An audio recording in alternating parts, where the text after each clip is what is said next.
Hey guys, welcome back to my channel. So today I'm gonna do బెండకాయ కోడిగుడ్డు పులుసు. మేము ఇప్పుడు తాలింపు చేసామనుకుంటాను. చూడండి ఎంతవరకు అయిపోయిందో, మాకు ఎంత గుమ్ముగుమ్మలాడుతుందో. మాకు రేపు ఏగనివ్వాలి. మనము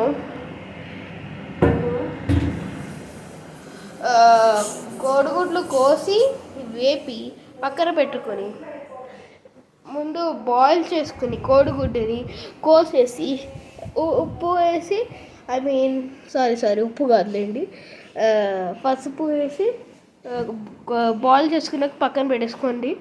ఉల్లిపాయలు కోసి వేసేసుకోండి. వేసుకున్న తర్వాత పచ్చిమిరపకాయలు ఇంకా ఉల్లిపాయలు వేగించుకోండి. వేపించుకున్నాక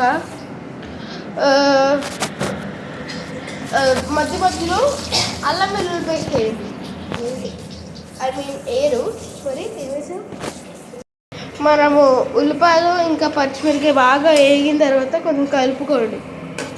అటు ఇటు తిప్పండి, ఎందుకంటే ఒకే చోట ఏగితే బాగోదు, ఇంకో సైడ్ ఏగదు కాబట్టి కొంచెం తిప్పుకోండి. తిప్పుకున్న తర్వాత ఒక 5 నిమిషాలు ఏగనివ్వండి. గోల్డ్ కలర్ వచ్చే వరకు ఏగనివ్వండి. ఇక్కడ మా నాన్నమ్మ నాకు పక్కన సహాయం చేయడానికి ఉంది. ఈ గోల్డ్ కలర్ వచ్చే వరకు ఏపి మనము మంచిగా గుమ్మగుమ్మలాడి కోరుతున్నారంటే మీరు బాగా ఓపిక పట్టాలి. బాగా గోల్డ్ కలర్ వచ్చే వరకు, బంగారం రంగు వచ్చే వరకు వేపండి. వేపిన తర్వాత కొంచెం టైం పడుతుందండి, కాబట్టి మీరు వెయిట్ చేయాలండి. సో గోల్డ్ కలర్ వచ్చాక వెయిట్ చేయండి. వెయిట్ చేసిన తర్వాత మీకు మళ్ళీ ఇంకో వీడియోలో